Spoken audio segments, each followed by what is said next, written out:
EDF-ERDF, avec le nouveau compteur LINKY, va modifier le courant électrique en y injectant sur sa porteuse 50 Hz un signal en fréquence intermédiaire radiative de type courant porteur en ligne, appelé CPL, en kHz. Cette nouvelle fréquence spécifique injectée sur le réseau filaire électrique national pour le compteur LINKY est réalisée sous un protocole appelé CPL-G3, avec un en fréquence intermédiaire allant jusqu'à 395 kHz. C'est elle qui va de facto irradier tout le réseau de distribution du courant électrique basse tension de tout le territoire français. L'injection de cette fréquence intermédiaire en kHz se réalise sur les câbles de l'alimentation électrique dans tous les transformateurs de quartier par l'intermédiaire de coupleurs capacitifs afin de réaliser des boucles locales d'information bidirectionnelles.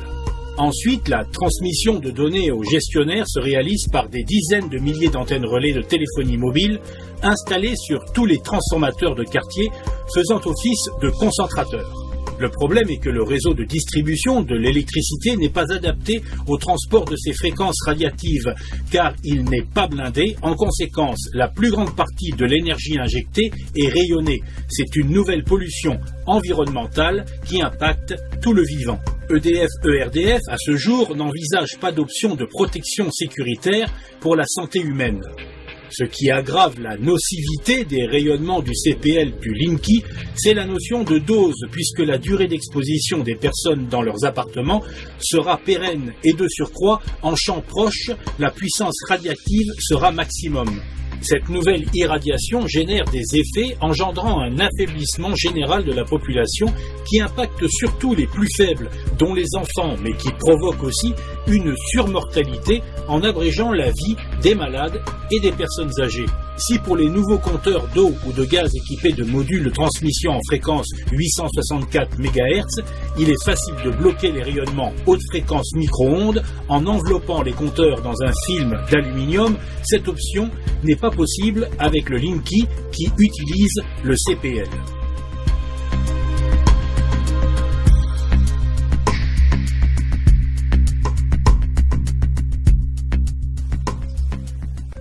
À environ 2,50 m, la valeur radiative dite du bruit de fond se stabilise. Plus nous approchons du compteur LINKY et plus l'irradiation augmente pour atteindre son maximum contre le boîtier du LINKY. Lorsque nous nous éloignons du compteur LINKY, la valeur radiative diminue en densité de puissance en fonction du carré de la distance. Dans une première phase, les ingénieurs, les spécialistes et les responsables de Next Up Organisation, qui ont conscience de l'impact de cette nouvelle pollution environnementale d'EDF, se sont impliqués depuis plusieurs années dans les explications techniques et la sensibilisation de la population sur la nocivité du LINKY. Dans une deuxième phase, Next Up Organisation va engager une série d'actions d'expertise et de procédures judiciaires contre les autorités sanitaires, la Commission de régulation de l'énergie et la société anonyme EDF. Parallèlement, les ingénieurs de l'organisation étudient un filtre à installer après le disjoncteur pour bloquer toutes les irradiations en kHz des fréquences du CPL du LINKY.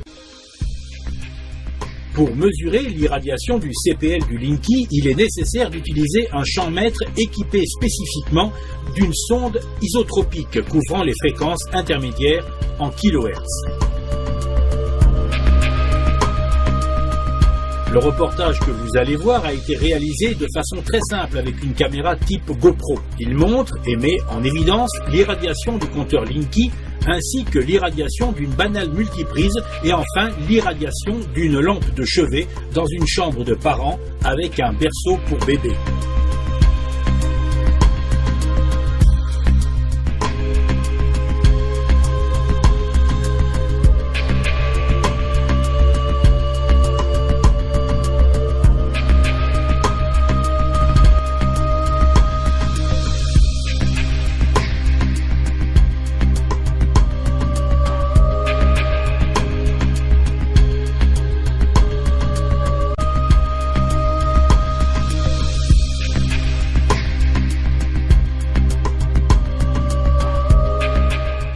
vous constaterez que l'irradiation du Linky se confond avec le bruit de fond de tous les autres compteurs Linky de l'immeuble à une distance d'environ 2,50 m, ce qui sous-entend que toutes les personnes qui se trouvent dans les appartements sont obligatoirement plus ou moins irradiées suivant leur position par rapport aux câbles électriques, prises et interrupteurs.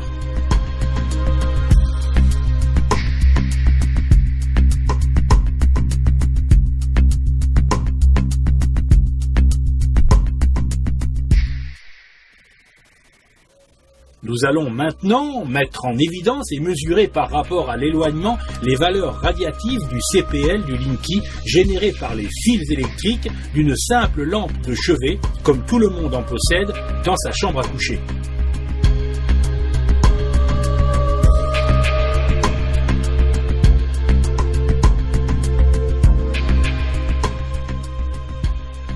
En conclusion, encore une bataille à mener pour empêcher le soi-disant progrès de s'attaquer à la santé humaine.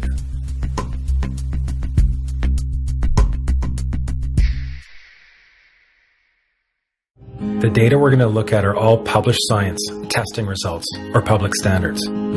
At the bottom end of the radiation scale of what's called power density, or signal strength, is the minimum level at which cell phones will work, which was found to be 0.2 billionths of a microwatt per centimeter squared. Pine needles were found to age prematurely at 0.000027. At short-term exposures of 0.05, children aged 8 to 17 experienced headache, irritation, concentration difficulties, and behavioral problems. Point 1 is the biobiology or building biology guideline for extreme concern. 1.0 produced sperm DNA fragmentation and a decrease in sperm viability in vitro. Also at 1.0, the science shows the following bodily effects can occur: headaches, dizziness, fatigue, insomnia, chest pain, difficulty breathing, and indigestion. 2.5 saw altered calcium metabolism in heart muscle cells. 4.0, changes in the hippocampus affecting brain memory and learning. And at 6.0, DNA damage in cells. So, where are smart meters on this list? Electrical Power Institute in December 2010 measured a single Itron smart meter with pulses up to 7.93 microwatts per centimeter squared. Our own testing indicated approximately 8.0 with 1 meter. These tests are at a close distance, approximately 1 foot away from the meter, but an infant's crib could be just as close on the other side of the wall where the meter or bank of meters are installed. Even though there are all these known health effects at levels far lower, Switzerland, Liechtenstein, and Luxembourg see fit to set the standard at 9.5.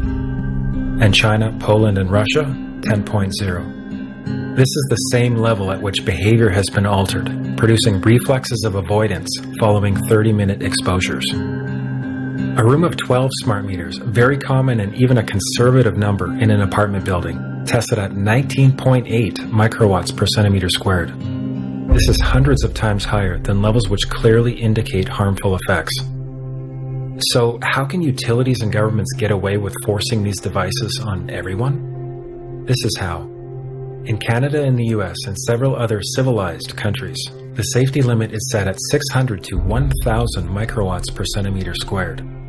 This so-called safety limit is literally tens of thousands of times higher than levels which are known to damage health, according to peer-reviewed published science.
website in Central California has posted more than 300 letters received from those suffering functional impairments since having their meter, quote, upgraded.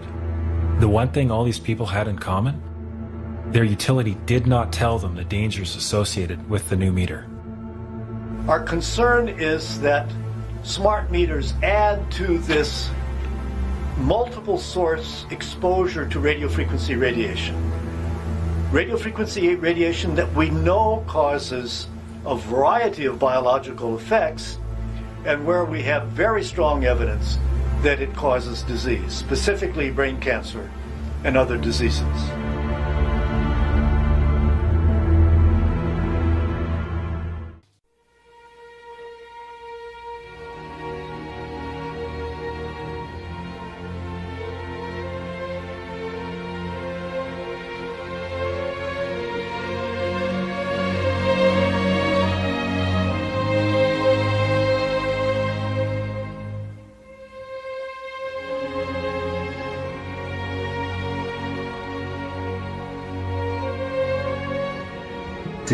Did you hear about people coming to you as far as having complaints about illness? We were made aware of health complaints following installation of smart meters, and we wanted to verify this using our field work. So I measured the field of about 30 different people while they stood 1 foot in front of the smart meter, and in every single case the human energy field was obliterated as they stood in front of the smart meter.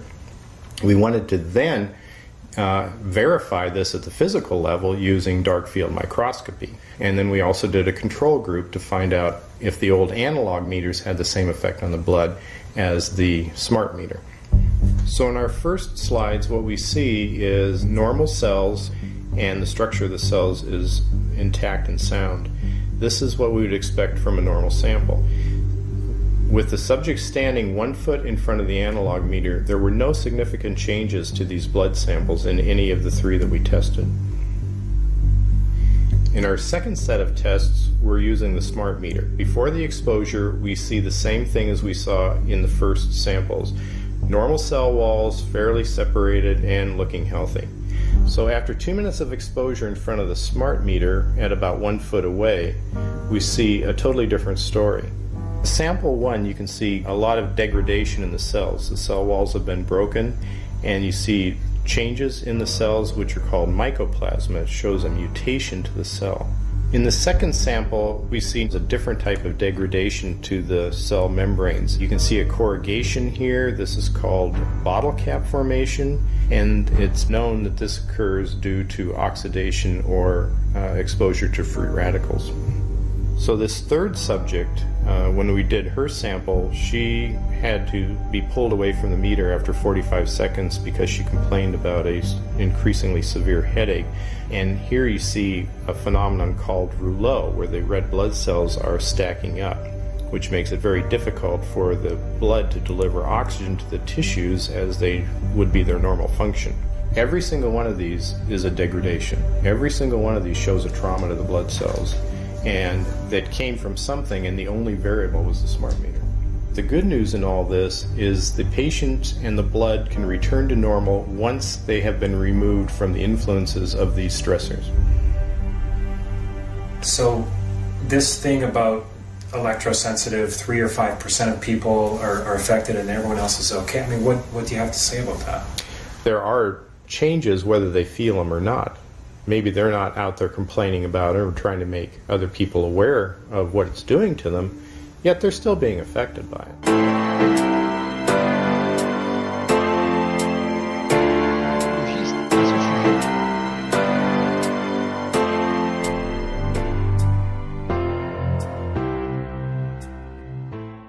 We're developing a society because of all of these different toxins known to affect brain function.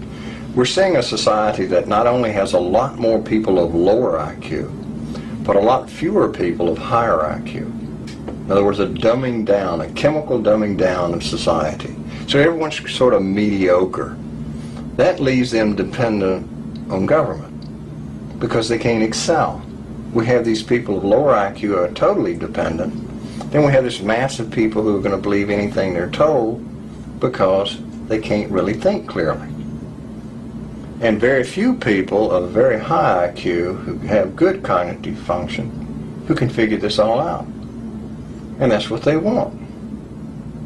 So, you know, you can kind of piece it together as to why they are so insistent in spending so many hundreds of millions of dollars of propaganda money to dumb down society.